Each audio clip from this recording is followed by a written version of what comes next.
So let's continue our lecture on microarchitecture. If you can hear me. So we're going to continue the single-cycle microarchitecture today and then finish off with multi-cycle. It's an exciting topic. Hopefully you'll enjoy it. But before that, I have an announcement, which is there's another talk. Again, these are all opportunities that I put in front of you. You don't have to attend any of these, but I think it's important for undergraduate students at a top university in the world to be aware of these opportunities. And if they want to attend, they can attend and they can learn about cutting-edge research and cutting-edge topics. So Siddharth, who's a professor at New York University, is visiting next Monday, which is 3 days from now, on April 1st. And he's going to talk about some really interesting issues in fabrication of semiconductors. People outsource fabrication to different foundries, and these foundries can potentially insert malicious circuitry into the chip that may not be detected before it causes harm, right? This could happen, and you can read this is called the hardware Trojan, actually. It comes from the Trojan horse that pretends to be something else than what it really does, right? So essentially, he's going to talk about how do we actually look at these hardware Trojans, how do we identify them, and then basically talk about different sort of defenses against them. So if you're interested in this topic, this is actually a very hot topic in hardware security, figuring out how you actually can identify malicious circuits. So we're seeing right now, you're designing non-malicious circuits, but there could be people out there who would take your designs, like a Verilog RTL, and then when they're manufacturing it, or before they manufacture it, insert stuff in their logic, potentially, that may not be able to be detected. And that logic may be triggered remotely when you use your hardware and could do various sorts of harm. And this is a real issue that people face today. What happens if you don't trust the person who manufactures the design? Okay, so if you're interested in this, I would encourage you to attend the talk. There's no requirement. It's also optional review. If you would like to review it, feel free to review it. And you'll get a link about that. Okay, so now let's get back to the lecture. Basically, we're going to talk about microarchitecture. We're going to finish multi-cycle microarchitecture. And next week, we're going to do pipelining. So we're going to improve performance from now on every week. Okay, so this is what is to come. And this is where we left off almost last time. We basically designed a simple MIPS single-cycle microarchitecture. This is complete single-cycle microarchitecture, assuming you omit some instructions, of course. You don't have every instruction in here. Basically, we designed the data path from the fundamental elements, and then we designed every single different type of instruction for the data path. We added the control signals, and this is the data path that can execute the instructions that we essentially added. It's not the complete MIPS architecture, because complete MIPS architectures have more instructions like this and some other instructions that we didn't really do, but this is a basic MIPS architecture that can execute programs. And you remember the control, basically, you can see that when we decode an instruction, we can get the control signals. And control signals essentially dictate what the data path elements do to the data that's flowing, such that the instruction, as specified by the instruction.that architecture, is executed and takes effect as the programmer expects. Right? Clearly, these control signals and the data path elements are not visible to the programmer. Not all of them, at least. The memory is clearly visible, PC is clearly visible, right? Okay, so we're going to have some more fun with it. Basically, we designed the data path, we added the control signals, and for your machine to work, you need to have both, the data path and the control logic. And we were talking about hardwired control, right? Single-celled hardwired control. Essentially, we do control based on the instruction. Basically, we look at the instruction at memory locations specified by the PC, and you get some bits, that's 32 bits, and you decode these instructions to generate the control signals, right? And then we were looking at, this was the slide we were looking at last. We basically have 8 different control signals. There are 4 here, and there are 4 in this slide, and you can go back to the figure and find that there's 4 of them. These are single-bit control signals. As you can see, these 2 bits, PC source 1 and PC source 2, together control the 4-to-1 mux. You can think of 4-to-1 mux as 2-to-1 muxes also, right? Okay, so what else should I say over here? So we discussed, for example, if you want to let's take a look at something different. For example, mem-write's control signal. Once you have the control signals, once you have your data path, you need to decide when these control signals should be set. Mem-write control signals should be set if the opcode is store word. Otherwise, it should be disabled, should be set to 0, right? It's obvious. Mem-read is exactly opposite. If the opcode is load word, the mem-read should be set, and otherwise it should be disabled, right? So basically, you go through every single instruction and decide how these signals should be set. And now, essentially, you have the control logic. So if you look over here, these equations, let me go to the previous slide. These equations describe the hardware that you need to put as logic, as combinational logic, to generate each control signal, right? regdest is essentially a comparator, a zero checker for the opcode, right? You take the opcode, if it's equal to 0, regdest is set to 1, otherwise it's set to 0.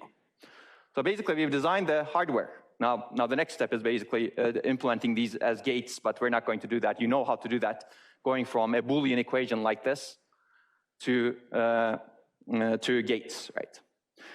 So the interesting control signal, the really interesting control signal is here, which is not just dependent on the opcode, as you can see.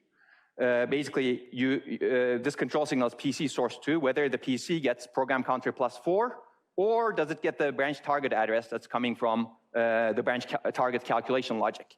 If the opcode is a conditional branch, BXX, BEQ, BNE, BGT, for example, and the branch condition is satisfied, meaning the branch is taken, that comes from the ALU output, then this signal is set. Which means that this signal is dependent on not just the opcode, but also what's happening in the data path at this point. So there will be some control signals that are like this, and these control signals are usually can get in your critical path, because this signal is B condition is satisfied, branch condition is satisfied, is coming out of the ALU after comparison of 2 registers. That takes time, and essentially this control signal is one of the hardest ones to generate. It takes time to generate that control signal. So if you're designing, optimizing for a critical path, you should watch out for these control signals that are generated based on what's happening in the data path at this point. Opcode is easy. When you get the instruction out of the instruction memory, you can decode the opcode and figure out the control signal. So this is a really easy control signal to generate. It basically is a decoder, right? You check whether the opcode is load word, comparator to load word opcode.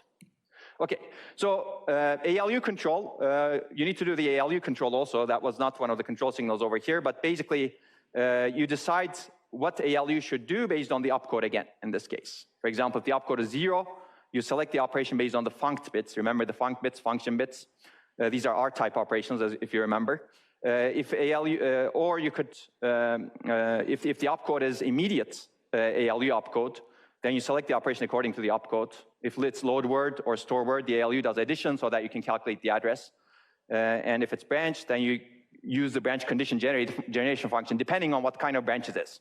If it's branch equal, you do subtraction. Actually, you usually do subtraction, but there's some other logic that you need to add to check whether it's equal, greater than, or less than.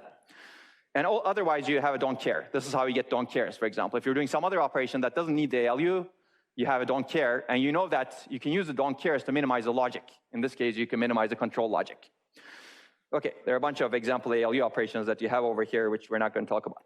So now that we have our data path and control logic, and we know how to generate control signals, let's have some fun with it. Once you have a processor like this, now we can have some fun with it and see which control signals we enable. Yes?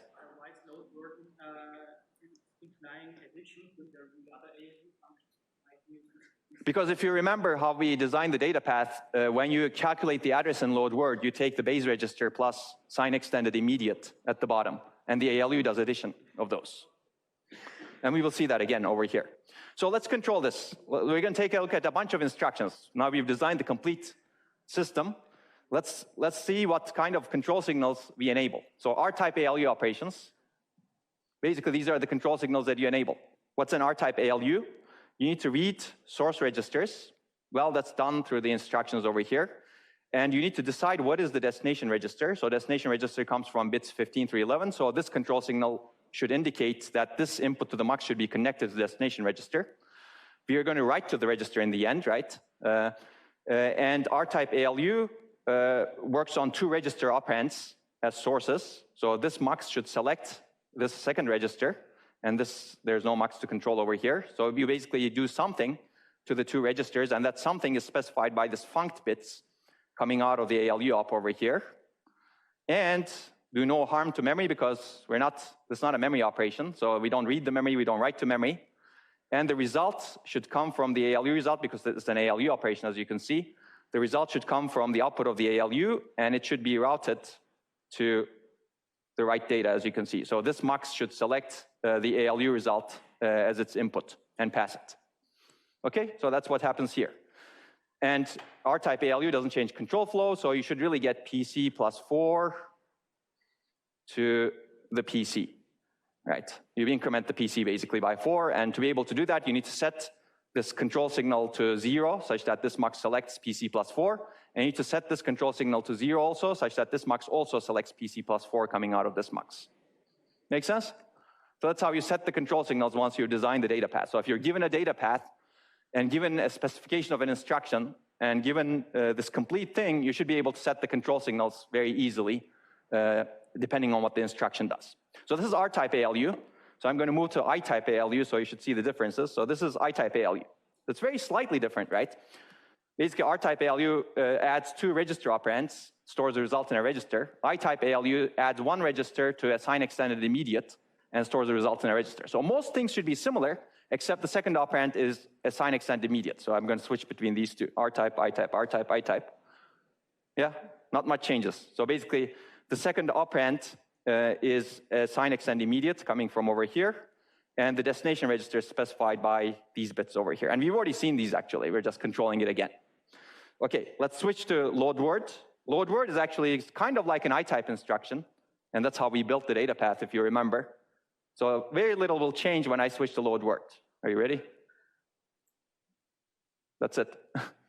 So this was I-type ALU, and this is very little that changes when I go to load word, right? Basically, I still write to a register because the load result goes into a register. Load word calculates its address, and the destination register is the same as an I-type destination register. I still calculate the address very similarly to an I-type operation, base register plus sign extend immediate. So address calculation this part is essentially the same. In this case, I do an add, because I-type is you decide based on the opcode, but in load word, you have to add so that you get the address. And this is the part that changes, basically. I do a memory read, and the data that's going into the destination register should come from the memory itself. So that's how we set the control signal.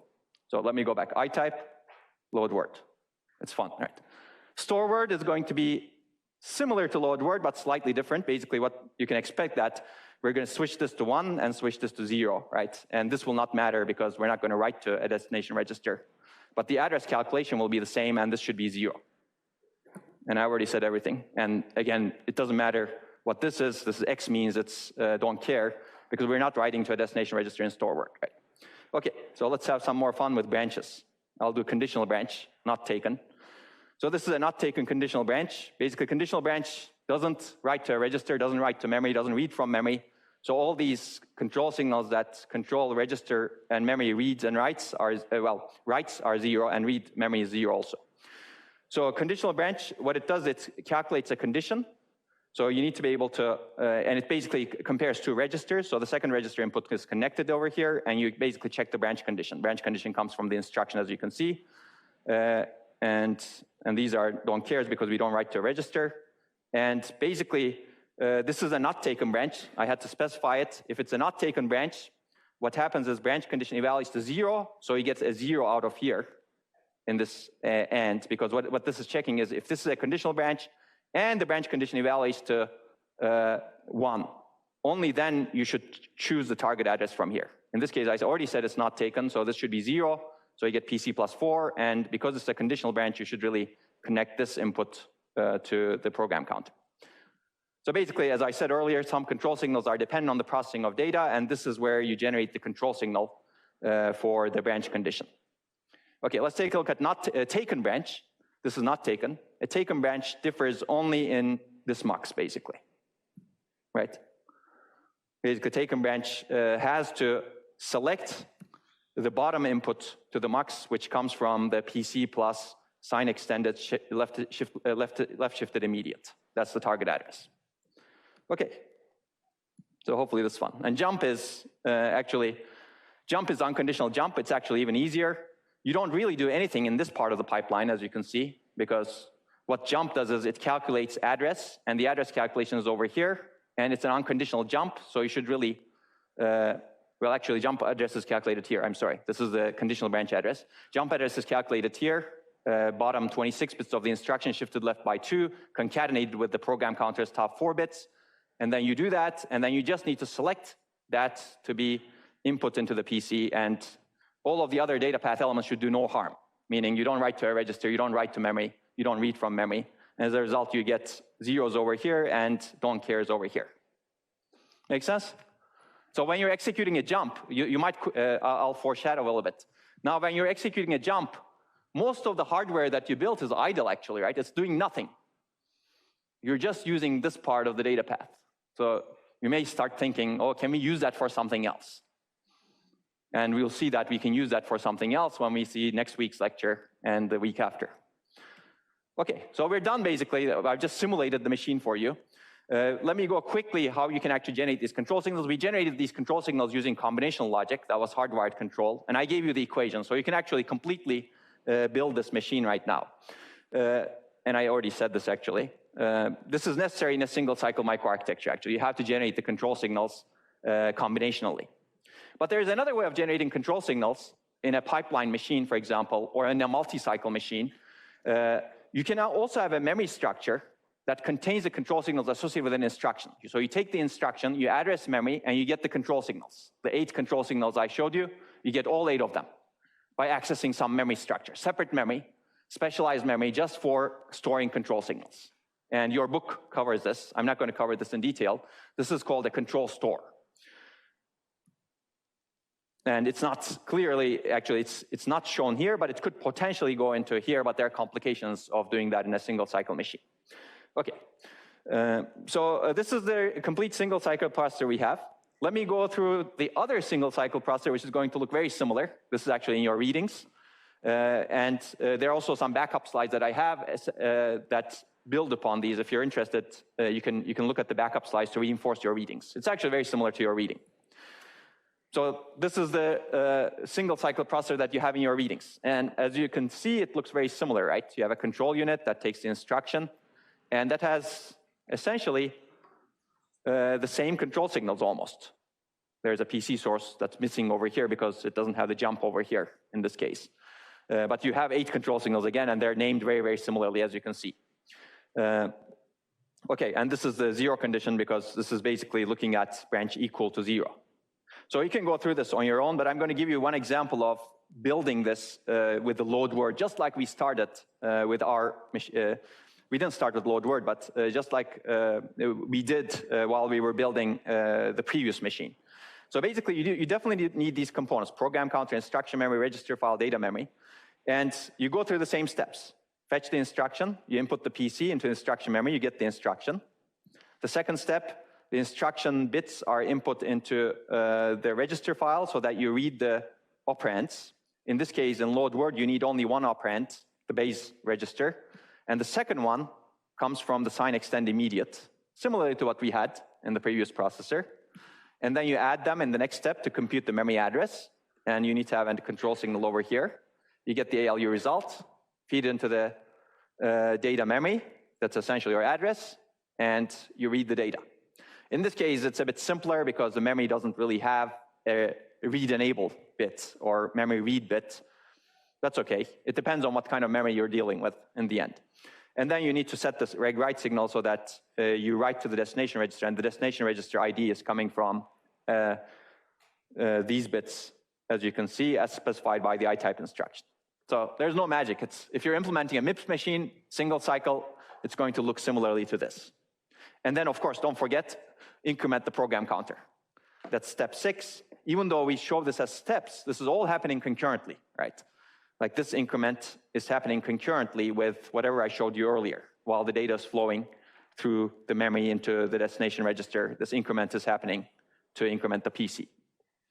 Okay, so you can have some fun with it. If you already read the book, you'll see these figures are very similar. And of course, if you have a data path like this, now you also need to generate the control signals. So usually, it's a good idea to write a table that looks like this. Based on the instruction, based on the opcode, these are the control signals that you need to set. These are how you need to set the control signals. Right? For example, if it's an R-type instruction, you need to write to a register, and the destination comes from one part of the mux. This is which register ID you select, basically. And these are different control signals that need to be set. Right? So clearly, jump control signal is set only when you have a jump. And as you can see, everything else is do no harm. Don't write to memory, don't write to registers. And everything else is not no-op. Don't care, because you don't use that part of the data path where these control signals control. Okay, and this is the complete single cycle MIPS processor. That's very similar. That's directly from your book. So clearly you should read the book and the lecture slides, but it's going to be hopefully easy. Okay, so this is a single cycle microarchitecture we developed in lectures. This is a single cycle microarchitecture I kind of showed you in your readings. It's essentially very similar. Let's evaluate this. So now we're going to do some performance analysis and understand how this fares. So let me ask you the question. Is this a good idea? Is this a good design, you think? Any guesses? Yes? I like your answer. It depends is usually a good answer. When is this a good design? So you answered it correctly. No, it's a harder question, yes. Exactly, yes. When all operations have more or less the same time, and hopefully that time is short, this may be a good design.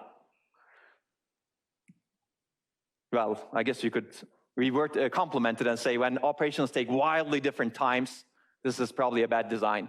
And unfortunately, that's the reality.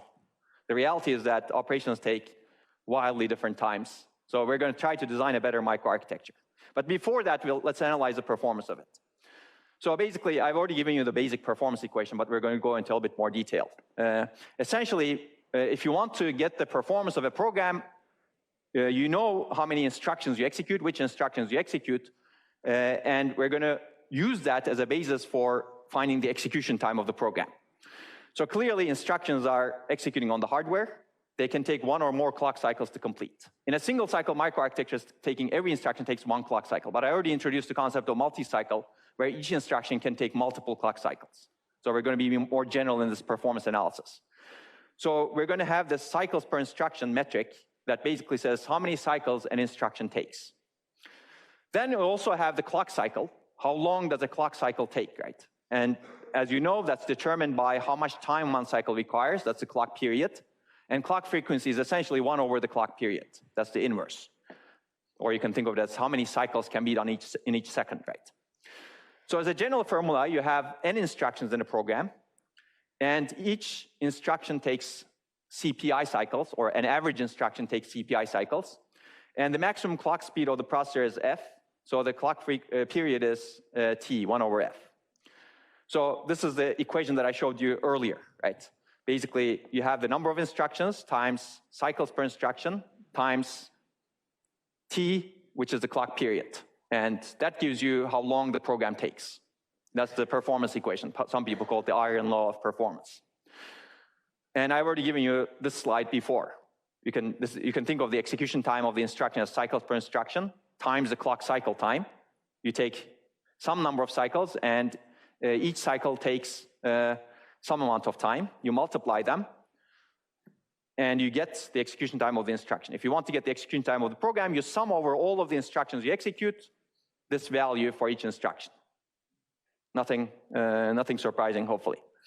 Of course, this is summing over everything may be slow, so sometimes people look at the average cycle per instruction that you have in a program, because you can actually look at the program, which instructions you've executed, and figure out what fraction of the load you executed, what fraction of the adds you've executed, what fraction of the stores you've executed. And for each of them, you know how many cycles it should take, and then you average across them how many cycles per instruction you're supposed to take, and multiply it by the number of instructions, and multiply it by the clock cycle time. So let's analyze our single cycle design. We're going to look at the clock cycle time. Clearly, the CPI will be 1, right, in a single cycle microarchitecture. Yes? Could you say it again? Average? Because you're really looking at all of the instructions, right? So each instruction has a cycle per instruction. You don't need to average it. You can do the sum. But if you think about this, these equations are the same, right?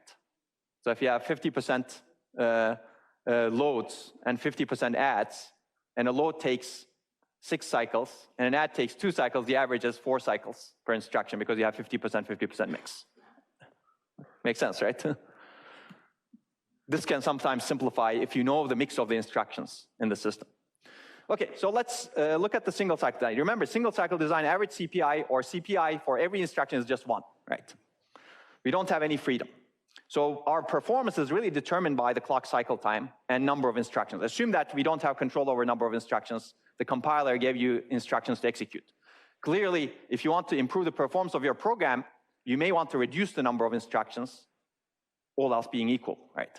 So a good compiler actually tries to do that. If instructions are not doing useful work, you may want to get rid of them, right?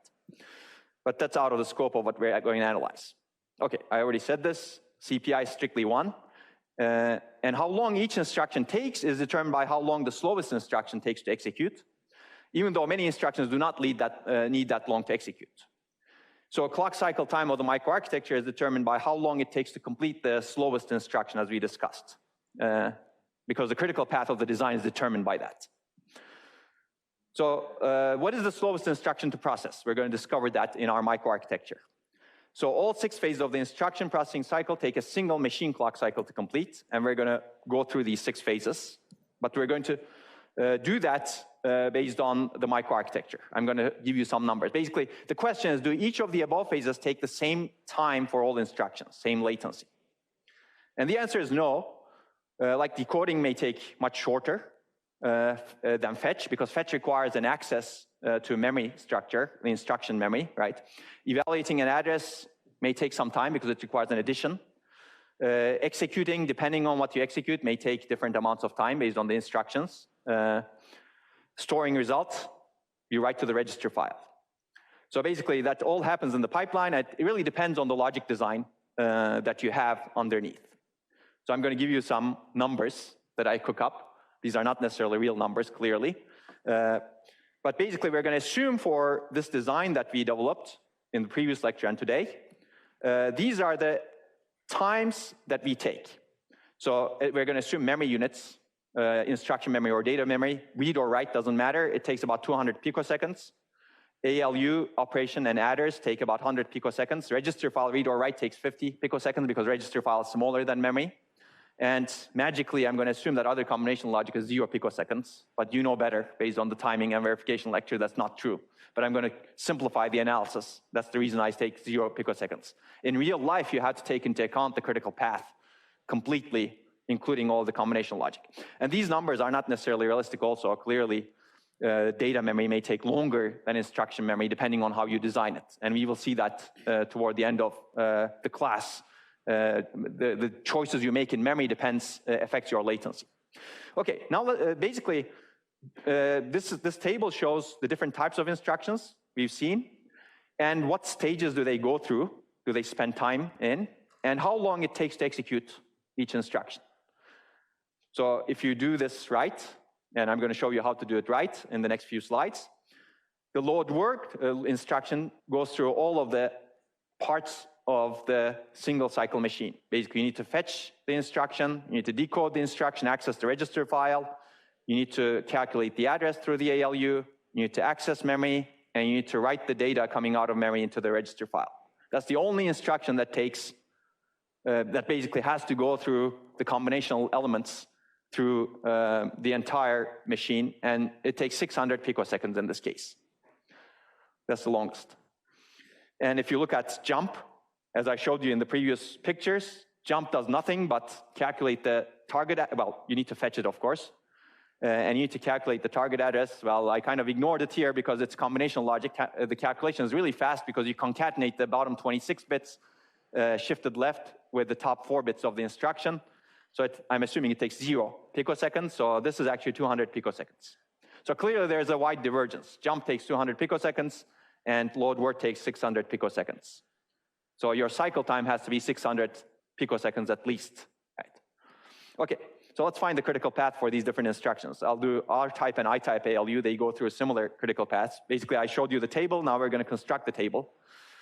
basically the R-type and I-type ALU operations need to be fetched, need to access the register file, need to go through the ALU. They don't go through the memory, so you bypass the memory, so you don't incur the delay over here. But you need to write the result into the destination register, so you add up the latencies of all those components to get 400 picoseconds over here. Now that's not enough for critical path analysis because there's something else also happening for this instruction, which is PC gets PC plus 4. But based on the assumptions we have, the adder takes 100 picoseconds, the muxes are free for us, because I just said so. It's combinational logic, it's 0 picoseconds. In real life, it's not true. But basically, this takes 100 picoseconds. So the critical path for the R-type and I-type ALU instructions is 400 picoseconds, as you can see over here. So that's how you do the critical path analysis of your design. Load word, this is the hard part. And usually, actually, in real systems also, load word is a pain. Whenever you're doing load from memory, it takes long.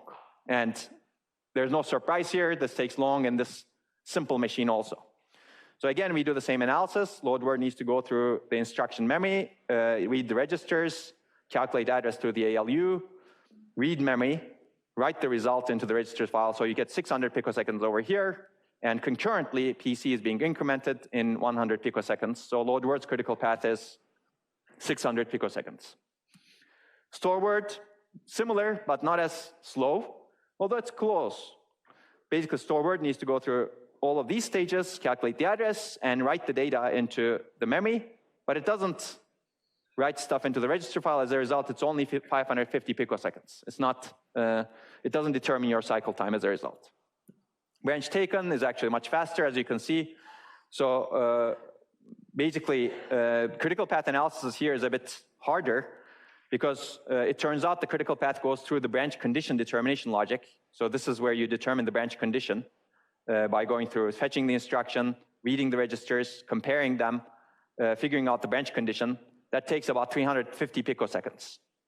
Of course, another critical path could be the determination of the target address, right? So that's PC plus 4, you go through this adder, 100 picoseconds, and then plus sign extended, left shifted immediate, that's another adder, 200 picoseconds.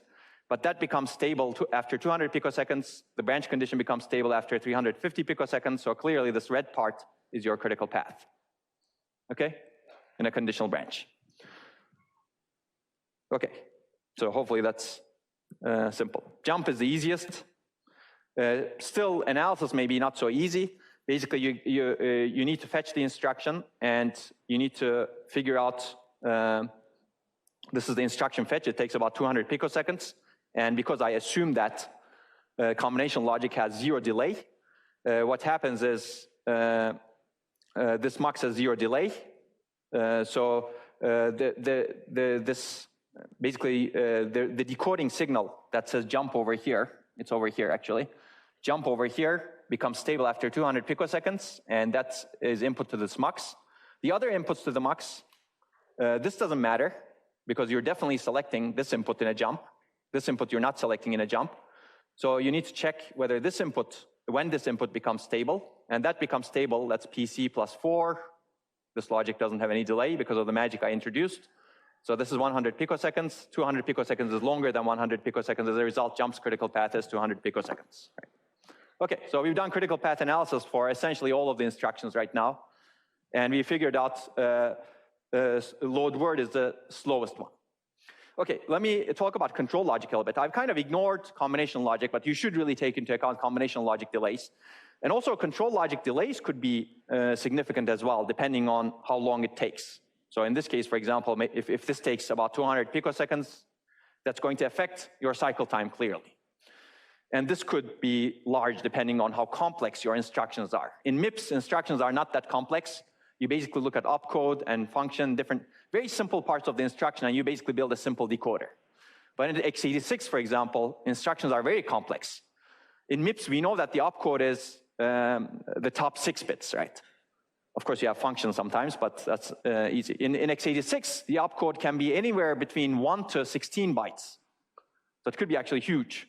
Actually, an instruction could be anywhere between 1 to 16 bytes. And the way you do the decoding is a serial decoding process. You first look at the top byte, and then that tells you whether you need another byte.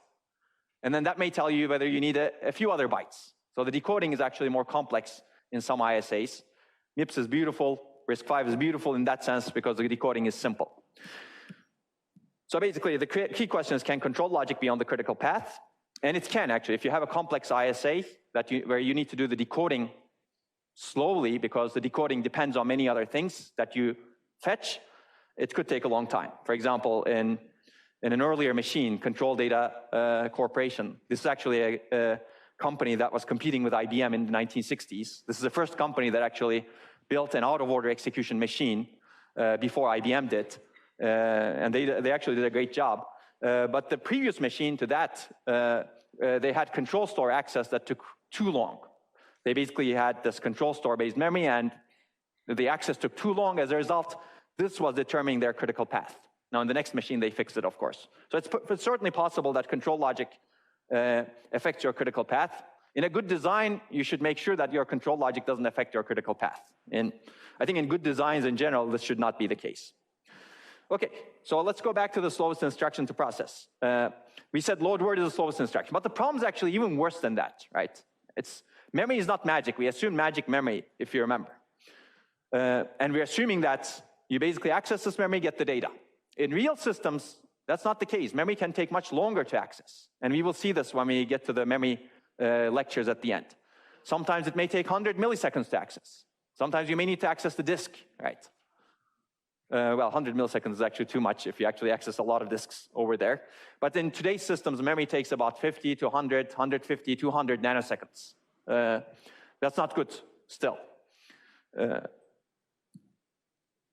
Okay, but in this case, I guess in the scale we have, yeah, it could take much longer actually because the data may be anywhere on the disk, right? So the question is, does it make sense to have a simple register-to-register add or jump to take the same amount of time the longest instruction takes to access? And the answer should be no by now. And what if you need to access memory more than once to process an instruction? That's actually true. Actually, which instructions need this? How many instructions? Yes? The load indirect. That's right. If you have a load indirect, you need to access memory once and then memory twice. That's right. Actually, this is a bit of a trick question because all instructions need to access memory once. The instruction memory, right? Basically, you cannot get away without a memory access. You need to fetch the instruction, and that actually requires a memory access. And if that takes a long time, you're in trouble, right? This is why the single-cycle microarchitecture actually doesn't make a lot of sense. I'm going to skip the multiple ports part. Because it's really contrived in the end. It looks simple. You have a single-cycle design, but it's not very realistic. Why? Because all instructions run as slow as the slowest instruction. So it violates a bunch of principles that we're going to discuss. It's inefficient because of the same fact. All instructions run as slow as the slowest instruction, whereas an add takes, well, I don't remember the slide before, but let's say 300 picoseconds in our design. Why should you slow it down to be 600 picoseconds, like a load word? And load word sometimes takes much longer. Why should you slow it down to be as slow as the slowest instruction? And in addition to this, you need to provide worst-case combinational resource in parallel as required by any instruction. Because you're doing everything in a single cycle, you need to have the machinery, the data path elements that are required to execute the instruction in one cycle. That's why we have a bunch of adders and a bunch of different ALUs. Adder is a special case of ALU. So your hardware actually increases. Okay. So you need to replicate a resource if it's needed more than once by an instruction during different parts of the instruction processing cycle. That's why we have an instruction memory and a data memory. You don't necessarily have to have that. Also, that's not necessarily the simplest way to implement an ISA. If you have especially complicated instructions, this is something that is recommended in your homework. Repeat MOS is a string copy instruction in x86. So the instruction, what it does, the specification is, you have a count register. In x86 terms, it's ECX. And you basically, you have a source pointer to a memory location, and you have a destination pointer to another memory location. The specification of the instruction is that copy, starting from the source pointer to the memory location, copy 1 byte from that source pointer to the destination pointer, and do this copy as many times as indicated by the count. So you do 1 byte copy, increment the source pointer and the destination pointer, decrement the counter, check if the counter is 0. If not, you keep doing copying. So if the counter is 1 million, you basically copy 1 million bytes from one location to another location in memory. It's essentially a string copy supported by the instruction set architecture. And this instruction exists. It's actually, if you have an x86 processor, which is actually in here, it does these, and it's a very powerful instruction. You can basically copy huge amounts of data from one location in memory to another location. Now the question is, does it make sense to implement this in a single cycle? Well, first of all, how do you actually do it? It's also a very interesting question. It's very difficult to do it in a single cycle. But assuming you could do it, it would be a very, very long clock cycle, right? Okay? Okay. So other instructions exist. Index is also an instruction that was present in VAX machines. Essentially, it's a multi-dimensional index into arrays. So you basically index into, let's say, a 3-dimensional array. So you do multiple memory access. It's not as bad as the string copy that I said, but it still takes a long time. So it's not easy to optimize. This is not necessarily the simplest way to implement an ISA, because if you take multiple cycles to do this copy, it's a lot easier to implement. So also, it's not easy to optimize or improve performance with single-cycle microarchitecture because you don't have a lot of freedom, right? So there may be some common instructions. You may be executing adds. You may optimize the adds. But so what? It doesn't matter because you're limited by the longest instruction to process. So it doesn't matter how much effort you put. You really need to reduce the time it takes to execute the longest instruction, which is a very difficult thing to do. So you need to optimize the worst case all the time. So basically, a single-cycle microarchitecture violates all of these design principles. Let me give you the design principles. There are 3 key design principles in microarchitecture. One is critical path design. If you want to maximize performance, you would like to maximize the clock frequency, which means that you would like to reduce the clock cycle as much as possible, which means that you need to find and decrease the maximum combinational logic delay. And this dictates that if you have too long of a logic delay, it's better to break it into multiple cycles. So a single cycle microarchitecture clearly doesn't do that. The other design principle is common case design. So if your machine is executing lots of adds, you should really optimize the adds. And optimizing the adds should improve performance. In a single cycle machine, it doesn't, because add is not on the critical path, right? And bread and butter or common case design says that you should, whenever you're designing something, you should spend time and resource on where it matters the most.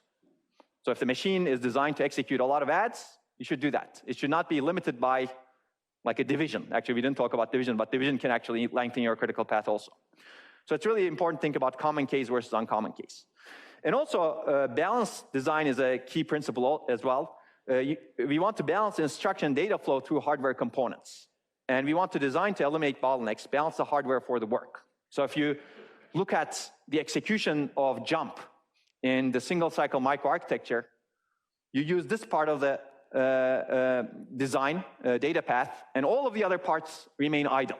Now the question is this a balanced design? Whenever you're executing a jump, this huge part of the machine is idle, so it's a waste. Similarly, you can go through every single instruction and find some parts of the machine that's idle, right? Okay, so essentially, single-cycle microarchitecture doesn't do well in light of these principles. It essentially violates all of them. Let me cover the system design principles, and that'll be a good place to stop. This is actually important. Whenever you're designing computer systems and architectures, as I mentioned earlier, it's important to follow good principles. And remember the principle design from our first lecture, right? Lloyd Wright, a famous architect, says architecture should be based upon principle and not upon precedent. And I agree with that quite a bit. And if you remember, if he was designing something based on what came before, he would design something like this. Maybe it's okay. But he instead designed something much more out of the box and much more creative. And people go there, this is Falling Water, and visit that. And also this is taught in architecture classes. But there are other system design principles, so we'll continue to cover them in this course. And I will give you some references. These could be very useful references for whatever you do in the future, actually. That's one. This is Mike Flynn's paper. It's a bit hard to read. Amdahl's paper, you're hopefully reading it. And I will actually talk about Butler-Lamson in the next slide, and then we're going to take a break. So I would recommend this Hints for Computer System Design is actually a very nice overview of principles for computer systems. So a key system design principle is keeping it simple, actually. A simple design is usually better than a more complex design. And You probably know who said this. Everything should be made as simple as possible, but no simpler. Anybody who guesses who said this? If you look at the picture, you probably guess who that is, right? And keeping it low cost is also important. So an engineer is actually a person who can do for 10 cents, a dime, what any fool can do for $1, right? That's another system design principle. And actually, single-cycle microarchitecture violates both of these. And if you want to see more system design principles, I would definitely recommend this paper that was written in 1983, and that's still very relevant today. Butler Lampson is another Turing Award winner based on the personal computers he designed early in the 1960s. He won the Turing Award. Okay, so it's a very good place to take a break, and we'll go deeper into multi-cycle microarchitecture in the rest of the lecture. Okay, so let's continue. Now you know the idea of single-cycle microarchitecture and you have a complete design. You also know the idea of multi-cycle microarchitecture, and I think I've already given you why it's important, but let's go over it a little bit more. So essentially, the goal of a multi-cycle microarchitecture is to let each instruction take only as much time as it really needs. That'd be ideal, of course, but we have overheads in terms of register latching, as you know, setup and hold times, for example. So we're going to make this close to only as much time as it really needs, as opposed to every instruction taking as long as the longest instruction. So the idea is very simple. We want to determine the clock cycle time independently of the instruction processing time. And each instruction will take as many clock cycles as it needs to take, which means that we need to have multiple states or multiple clock cycles per instruction. So we're going to build a finite state machine that transitions from state to state, and the states will be different for different instructions. If you think about the single cycle machine, it is a single cycle, right? You basically determine your control signals combinationally, but you really transition between state to state, but the states that you take for each instruction is essentially the same. It only happens in a single cycle, depending on the instruction bytes. But now we're going to take different states for different instructions. I already said this. And this slide I've already shown you, actually. Basically, if you remember the process instruction step in the ISA specifies abstractly what the architectural state prime should be given an instruction and the current architectural state. And essentially, it's an abstract finite state machine. State is the programmable visible state, and the next state logic is instruction execution specification. And from the ISA point of view, there are no intermediate states between AS and AS prime. So you have one state transition per instruction from the ISA point of view. But in microarchitecture, we know that there are many choices in implementation, as long as basically we can do multiple state transitions per instruction. So this is a single cycle machine. We've seen this slide before, actually. You go from architectural state to architectural state prime in one single cycle. A multi-cycle machine does this. You go into an intermediate state in one clock cycle, go into another intermediate state in another clock cycle, another intermediate state in another clock cycle, and eventually the instruction is done, then you change the architectural state to architectural prime at this point. So you take multiple clock cycles to transform AS to AS prime. So this is another view of this, basically. You have the architectural state at the beginning of an instruction. You process part of the instruction in one clock cycle. You move to another state, process another part of the instruction in the next clock cycle. You move to another state. Do this until you go through all of the states that you have designed to execute the instruction. And then you get architectural state prime at the end. It may take, in this case, if your instruction is very complicated, it may take 1,000 states, 1,000 clock cycles to finish it. If your instruction is very simple, it may take only a few clock cycles to finish it. Basically, each instruction takes as many clock cycles as it needs. It's a much more beautiful design. It obeys the principles that we've discussed earlier.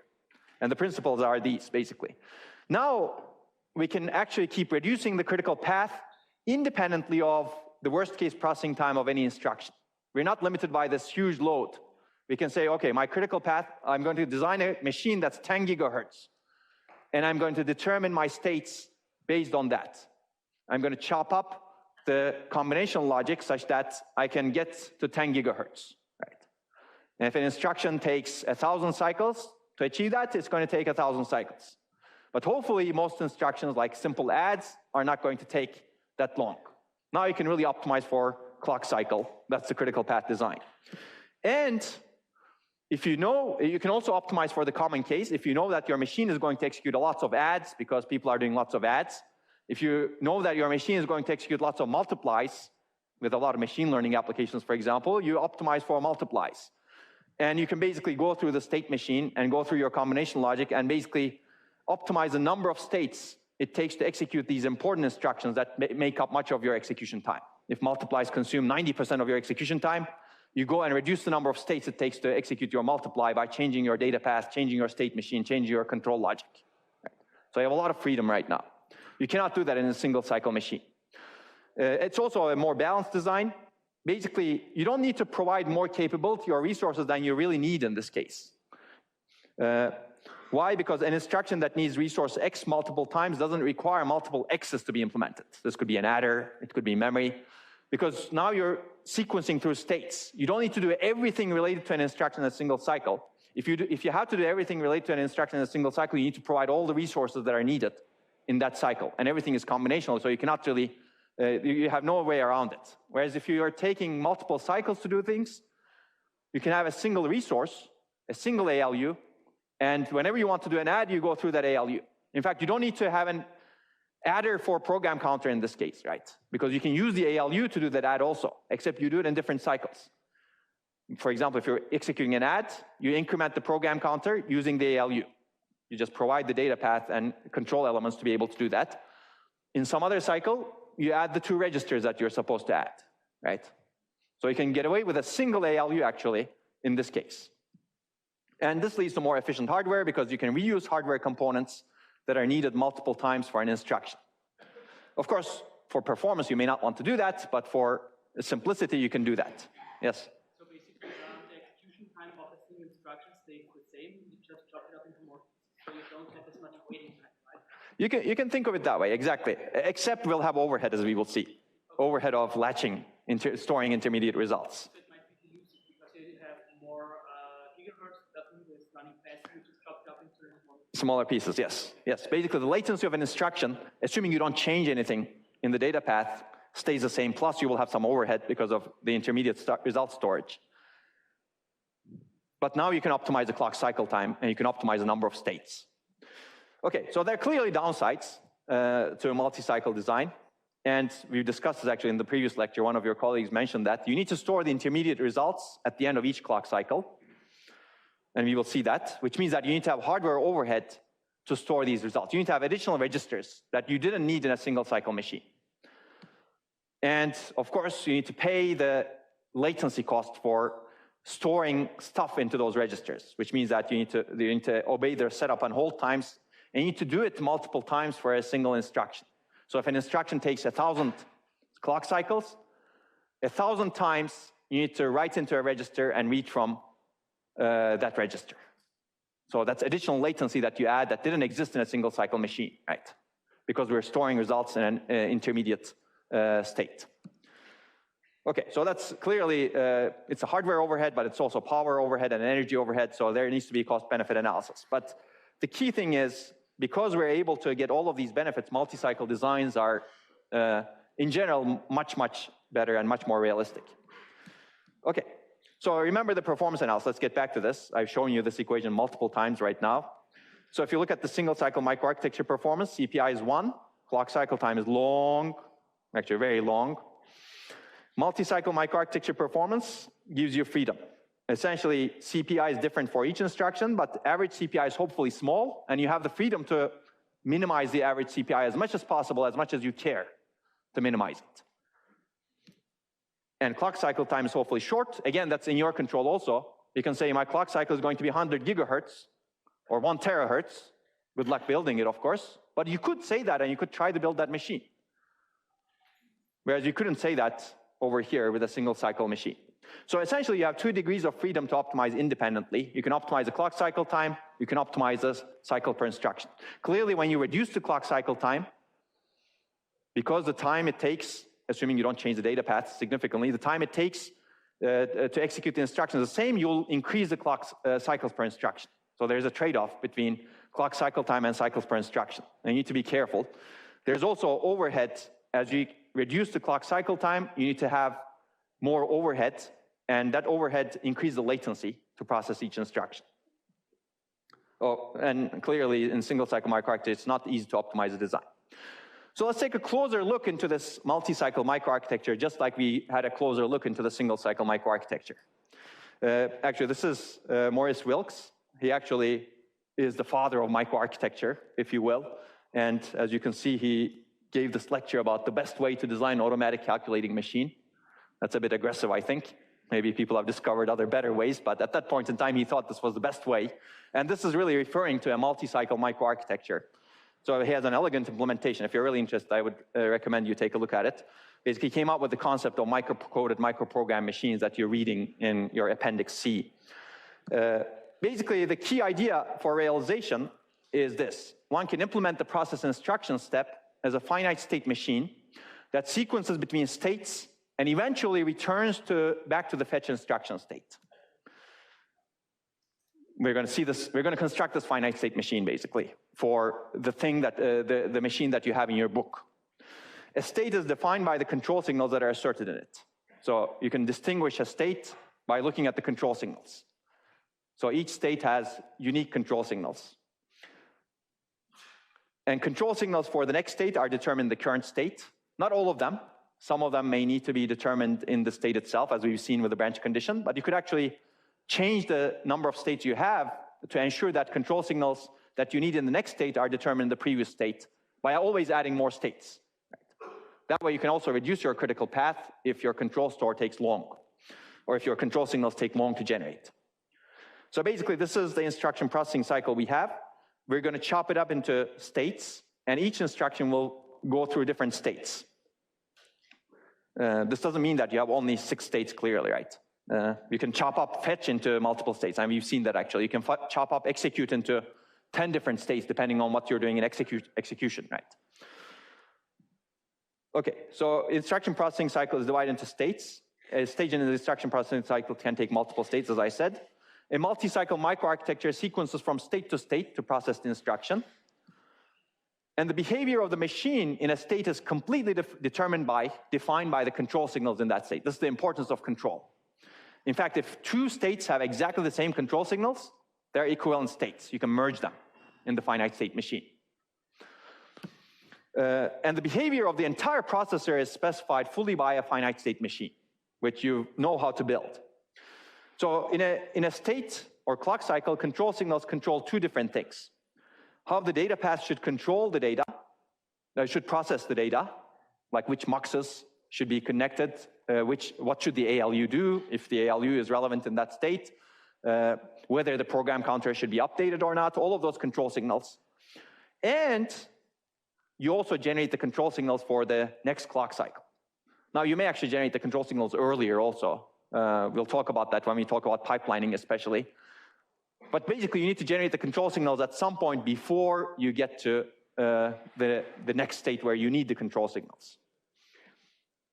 Okay, now we're going to go through an example multi-cycle microarchitecture. And we're going to start with this example. This is a bit simpler. That's why I picked this one, but it's essentially similar to what we've covered. This is directly from your book. This is a single-cycle MIPS processor. And it actually has the jumps also. You can see the two muxes that are controlled. One is controlled by the jump over here, and the other is controlled by the branch condition over here, as you can see. So it's very similar to what we looked at in detail, and you've already seen this mostly. So this is very quickly, again, single-cycle microarchitecture. You have low clock frequency, high hardware costs. We want to get rid of that. We want high clock frequency, hopefully low hardware cost. We use expensive hardware across multiple cycles, and simpler instructions run faster. But the downsides, don't ever forget the downsides. It's always a trade-off. You have sequencing overhead that you pay many times. You have additional latency to finish an instruction because you need to store the intermediate results. And you also have a hardware overhead for storing intermediate results. But if you want to design a multi-cycle machine, you go through essentially the same steps we did for a single-cycle machine. You need to design the data path, and you need to design the control logic. In this case, control logic will be a finite state machine where you assert the control signals. But it's going to be very, very similar to the single cycle design, except we're going to chop up things into stages. So once you know single cycle design, it's very easy to go to the next step. So we also want to optimize something. Single cycle architecture uses 2 memories. One memory stores instructions, the other data. we want to use a single memory. You could do that also. Single cycle architecture needs 3 adders, ALU, program counter adder, and branch address calculation adder, if you remember. You can use the ALU for all operations. That way you get smaller size. I mentioned this earlier, right? In one cycle, you increment the PC. In the next cycle, you do the ALU operation, or in some other cycle. Because you've decided your finite state machine. You design your finite state machine and you have that freedom to use the ALU for whatever purpose you like. Now, clearly, this is not possible in a single cycle architecture, as we've discussed. I'm not going to talk about that because we already talked about it. So let's take a look at the load word instruction. How do we actually implement it in a multi-cycle machine? So we'll start with this load word. It's basically base plus offset addressing, as you know, and the destination register. And we need to go through all of these steps. You need to read the instruction from memory, read T1, the base address from the registers, add the immediate value to calculate the memory address to the register, read the content of that address from memory, and write to register T0 in this case. So you can start the same way we started. Basically, first you need to fetch the instruction, and we're going to say that this is our clock cycle. Basically, this happens in one clock cycle. Basically, you input the PC to the instruction / data memory right now, and you get the result out and put it into an intermediate register. So we introduce this register, as you can see. That's a register that's between fetch and decode. We can call it a fetch decode register. Now it houses the instruction that you fetched. And that is your clock cycle in this case. Well, we're going to add more combination logic and more registers. So eventually you'll need to do the critical path analysis across the entire machine, of course.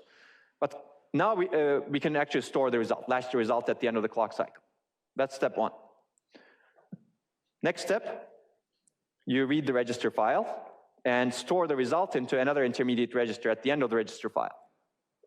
Make sense?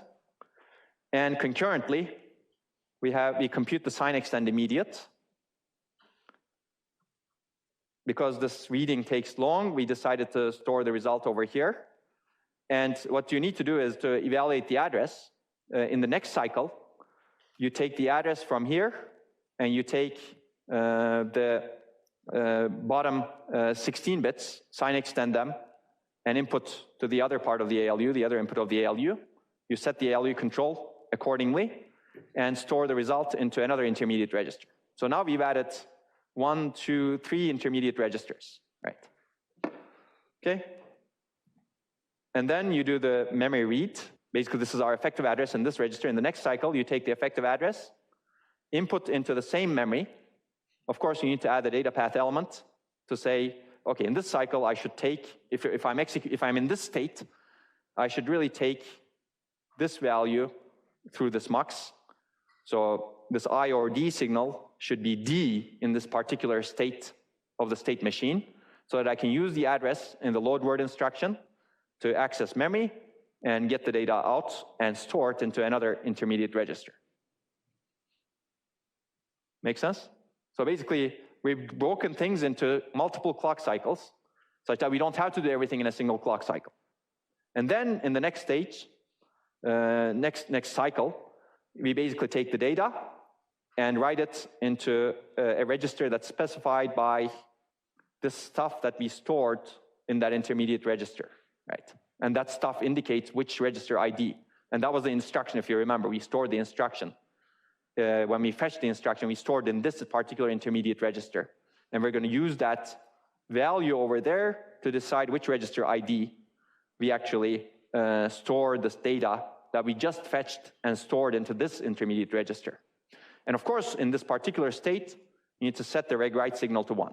So there needs to be, in the state machine, when you're moving from state to state, you need to set the signals, control signals appropriately so that every single state does what you intend to do to execute this instruction. We're going to build that state machine a little bit. Okay. Are we done? We're not done. The other thing that load word needs to do is to increment the PC. And this is one way of doing it. Basically, remember, the PC is already here. We take the program counter and essentially input it into the ALU.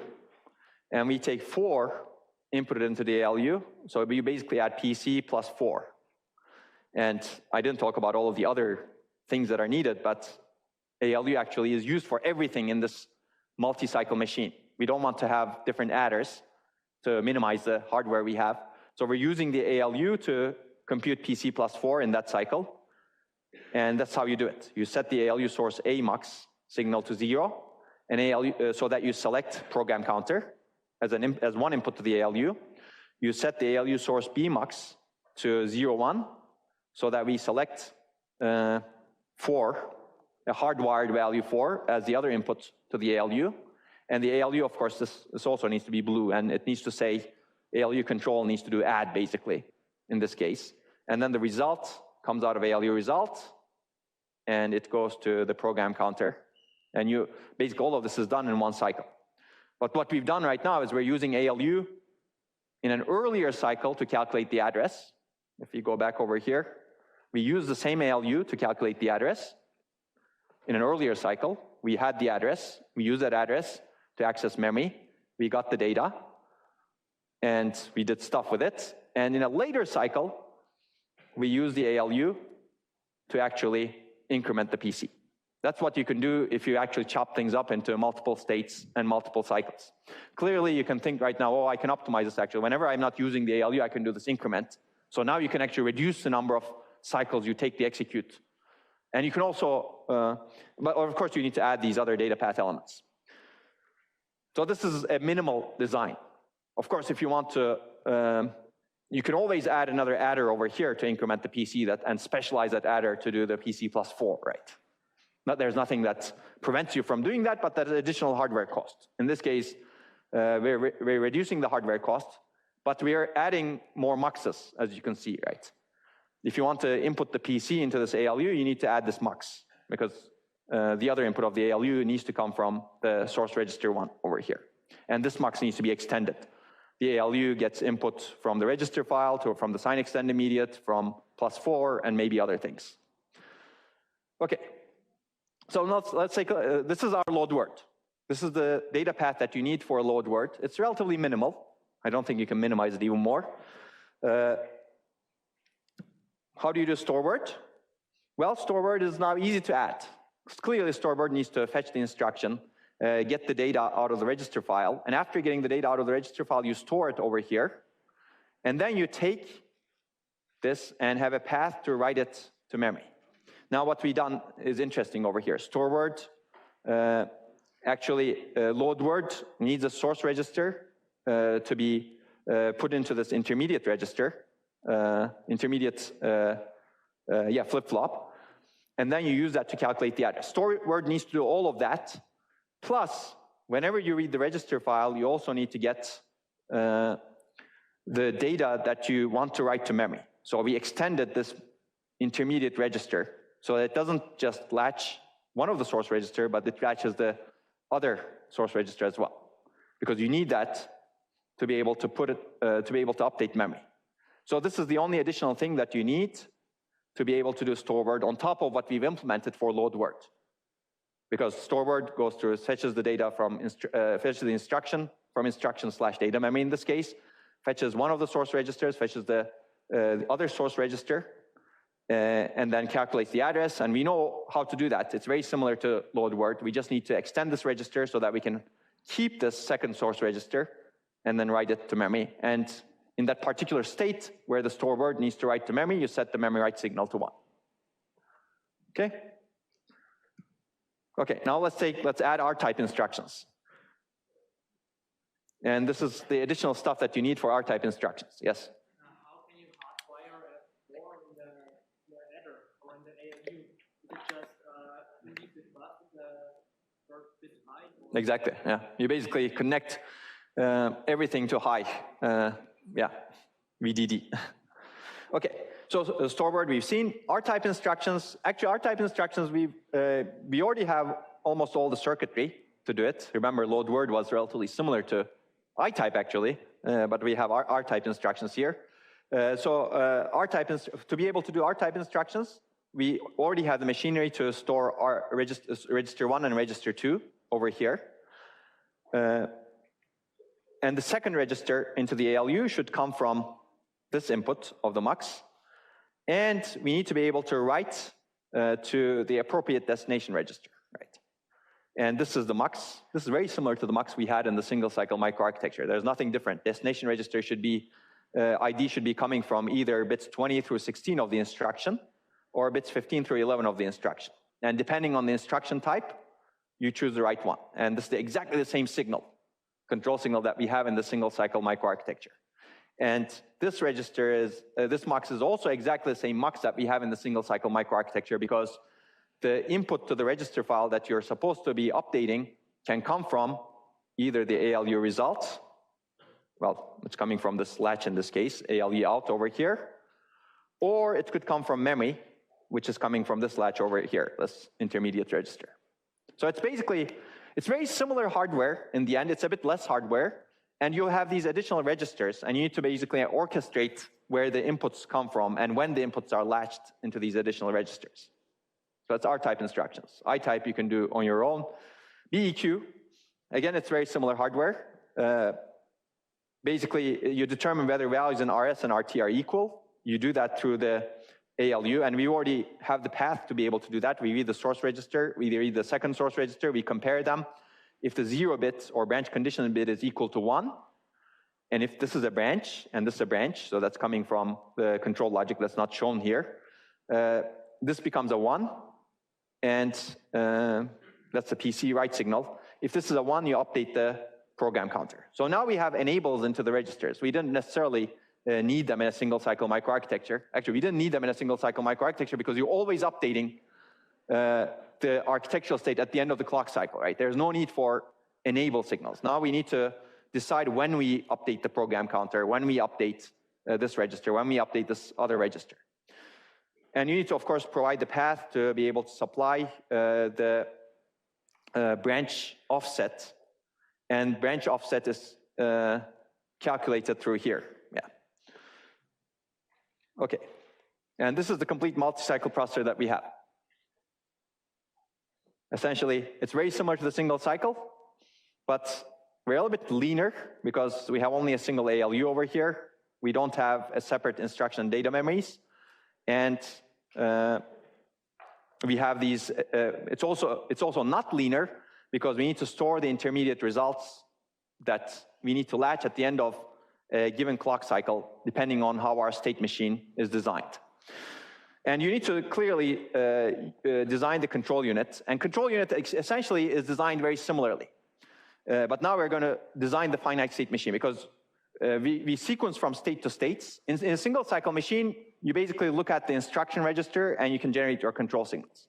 Now, we have a finite state machine that goes from state to state, so we're going to orchestrate how to generate the control signals for that finite state machine. So let me go through that. So this is our control unit, essentially.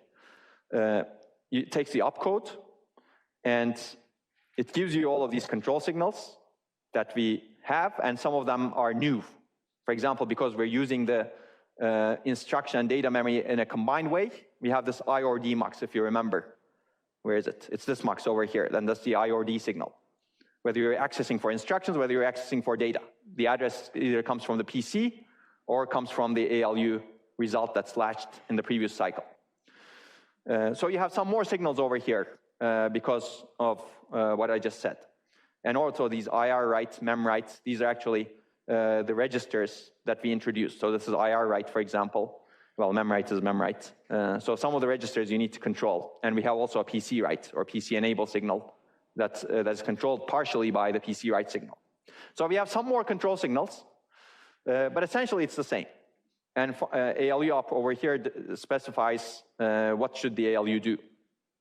So that's our control unit. Now let's build the finite state machine. Essentially, you need to have states in this finite state machine to execute all of the instructions. Let's do the fetch. So fetch is common to all instructions.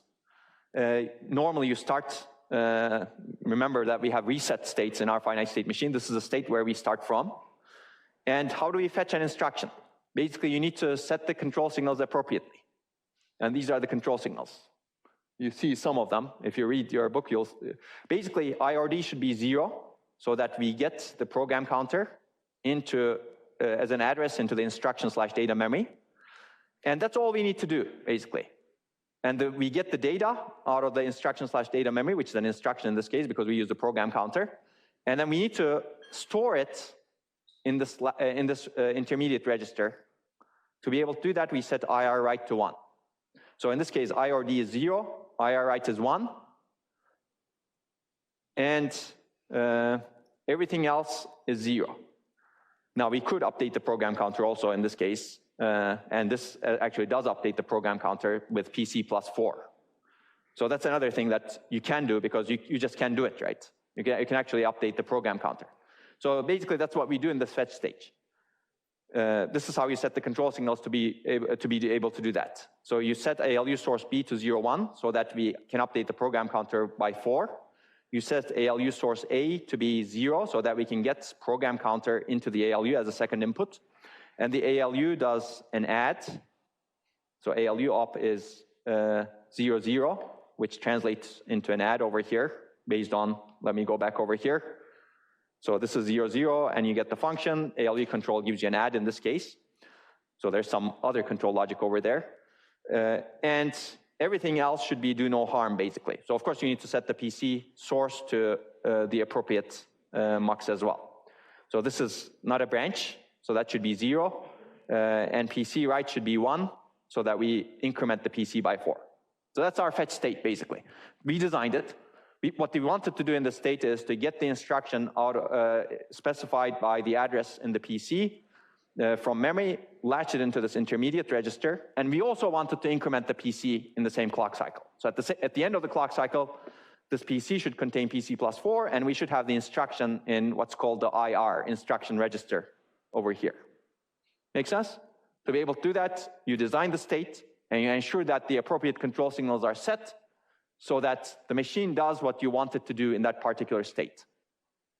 Okay, now we fetch the instruction. The instruction is sitting here. What's the next state? Well, next state is decode, right? So the machine moves unconditionally to the next state, which is decode. This happens with a clock edge. And now you need to decode the instruction. So what do we need to do in decode? Let's take a look quickly. Well, I think I'll let you do that, but basically you determine all of these control signals. So decode is actually relatively simple. Basically, you need to do no harm. You shouldn't update memory clearly in the decode stage. You shouldn't update PC. So all of those need to be 0. So the signals are actually set correctly over here. But you also have don't cares, right? Here you don't care what's the output because you're not going to write into the instruction register. You already fetched the instruction. And the decode stage has nothing to do with accessing memory. So these are all, this is don't care, this is 0. The decode stage shouldn't update the PC, that should be a 0. The decode stage doesn't really care about what happens here, so these are all X's, as you can see. So you set your control signal accordingly. Also, the decode stage shouldn't write to a register, so this write enables should be 0 over here. That's true for the fetch stage also. Basically, do no harm in a state where you're not updating registers or memory, and that principle still holds. And everything else where the control signals don't matter, you can set them to X. So there are a lot of X's in the decode state, as you can see. Because at the end of the decode state, what we get is the registers that we read into this particular intermediate register between decode and ALU, as you can see. So there's something interesting that's happening here. Basically, you read the registers based on what's in the instruction, right? These bits specify the register that you read, register 1. These bits specify the second register that you read, and they both get latched. They may not be used later, because you don't really know the instruction at this point.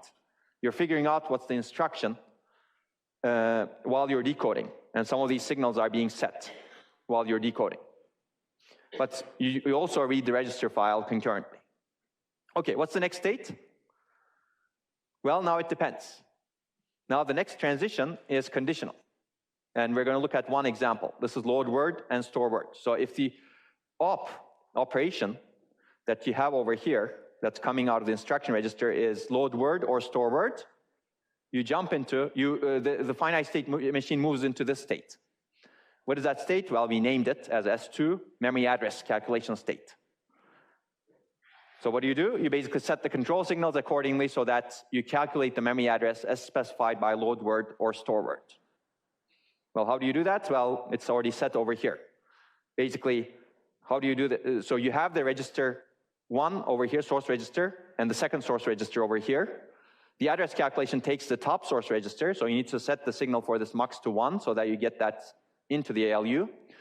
The address calculation also gets from the instruction register the bottom 16 bits sign extended, and you take that, you do the addition, and you get the ALU result, and that gets latched in the next cycle over here. And of course, you need to ensure that the ALU does the right thing, which is an addition. So basically, you need to set the control signals accordingly so that you do this, and everything else should do no harm. Don't update the PC, don't update the memory, don't update the register file, because we're not in that state where the load word should update the register file yet. In this state, we're just calculating the memory address. And this state will take as long as the combinational logic, maximum combinational logic delay that is required to calculate the memory address. Okay? What's the next state after this? Well, okay, you can study this. I already said most of this. Well, the next state is actually interesting because now we're going to branch again. So both load word and store word calculate the memory address, and after that, they differ from each other. Load word, if the operation is a load word, you get into some other state called memread, where you set the control signals accordingly to read from memory and put the data into an intermediate register. And then, if you're in this state, the next state is unconditionally the memory write back state, because now you read the memory, you need to write the value into a register, and you set the control signals accordingly in this state to write into a register. And I'll let you study that. It's very simple, very similar to what we've done with a single cycle microarchitecture, except we're doing different things at different states, not everything in a single cycle. And then once you're done, you've written to the register. What is the next state? Well, the next state is you're done with the load instruction.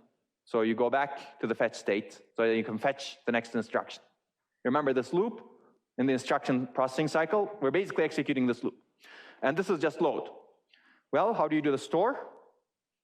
While you're in this state, based on the op that you have, let me go back. Op is here, if you remember. It's coming, basically it's the opcode. Based on the opcode, you check if it's load word or store word. If it's store word, you go into a memwrite state. And you set the control signals accordingly so that the register that you read in this particular, actually in this state, in the decode state, gets written to the memory at the address that you've calculated in the memory address state, and that you've stored into the intermediate registers. And you're done with the store at this point. What is the next state? The next state is fetch again, and you go to the next instruction. Now we know how to, this finite state machine is complete in executing stores and loads, assuming the data path that I've designed. But of course, we don't have just loads and stores. Now, if you want to keep adding instructions, we just keep adding states. So let's go back to this decode. If we had an opcode that's load word or store word, we jumped into this state. Well, if it's an R-type operation, we jump into some other state. The next state that comes after decode is the execute state, where we basically, in the decode, we already fetched the 2 registers that are needed by the R-type operation. And those registers are input into the ALU, so you need to set the appropriate ALU source signals. First source of the ALU should come from the top register. The second source should come from the bottom register. And the ALU itself needs to do the operation that's specified by the function of the R-type instruction. And you're done, basically. That's the end of the execute state. And you have the results stored in the register at the end of the ALU. So let's go back to the data path. At the end of that state, the result is latched into this ALU result register, which I didn't name over here. Okay, and now the next state is unconditionally this ALU write back state, where you take the result in that register and store it into the destination register. And how do you do that? Again, you set the control signals accordingly to accomplish that in this state. So if you look over here, each state has a unique set of control signals. In fact, that's the definition of a state, if you will. We've designed the states to do stuff that we want to do during the processing of an instruction, and those states are uniquely identifiable based on the unique control signals that they assert. So the control signals that you assert in this state is different from the control signals that you assert in this state, is different from the control signals that you assert in this state. That's how you can minimize the number of states also. If 2 states have exactly the same control signals, you can actually merge them. Okay, so that's the end of the R-type instruction. And now once you're written to the register in the state, the next state is unconditionally again, fetch. Sounds good, right? So if you want to add a branch, which you need to if you're designing a MIPS machine, after decode, you check the opcode. If the opcode is branch, you go into the state that you transition into is this state. And it turns out branch can take only one cycle to execute after decode. Basically, you need to set the sources appropriately so that you calculate the branch condition. You need to set the PC source appropriately so that you get the right target. And of course, part of the control signals is determined based on the branch condition. And at the end of this, the PC is updated. So the PC is updated based on this PC enable, which is really coming from this branch, as you can see over here. Okay, so essentially you update the program counter over here, or not update the program counter based on whether or not you're really branching, because we already updated the program counter to PC plus 4 before over here. Okay, so we're almost done. This is not complete. This is complete for the instructions we have. But if you want to add more states here, you're free to do so. You can add immediate, for example, right? So this is the beauty of this design. Now you can keep adding states as long if your data path is capable of executing that instruction by manipulating the control signals. You can keep adding many, many instructions here. So you can actually use this to do something like repeat moves potentially, which is a string copy operation by looping through different states. Right? So add I is of course not as complicated, but you add 2 states. And if you want to, so some instructions you may not be able to execute with the data path elements you have. So the data path we have so far can do all of this, but it cannot do jump. So if you want to add that instruction, well, you need to add some more data path elements because this didn't exist before. Jump requires another target address to be possibly input into the PC. And you basically add the data path element that's needed. And we know what that is. Basically, you need to be able to calculate the address in a particular way, which is essentially bottom 26 bits concatenating with the shifted left, concatenated with the top 4 bits. And you need that to be input into the PC source mux over here. So you extend the PC source mux, and you need to have the appropriate control signal extended. And now you've added stuff to the data path. You add the appropriate state to the finite state machine, and that's it. Now you're able to execute the jump. If you want to add different instructions, you change your data path, you change your finite state machine, you change your control logic as needed. So now you can look at this and you can say, okay, how long does a jump instruction take to execute? 1, you need to fetch it, you need to decode it, you need to have 1 state to execute it, 3 cycles. How long does a load word take to execute? You need to fetch it, you need to decode it, you need to calculate the memory address, you need to do the memory read, you need to do the memory write back, so it's 5 cycles. So you've saved essentially 2 cycles when you're executing a jump because you don't need to be bottlenecked by how long a load word takes to execute, which we determined to be the bottleneck in the single cycle design, right? How long does an add take to execute? Well, it depends on the add. Well, I guess it doesn't depend on the add. Add I takes 1, 2, 3, 4 cycles in this case. And add register type add, R type add takes also 4 cycles in the end. A branch takes 3 cycles, a store takes 1, 2, 3, 4 cycles. Clearly, if you want to increase your frequency, you can add more states over here. And that's our this was our single cycle MIPS processor. And this is our multi-cycle MIPS processor. It's very similar again, but we control it using a finite state machine that looks like this. So I'll ask you the question, what is the shortcoming of this design? Any guesses? Yes?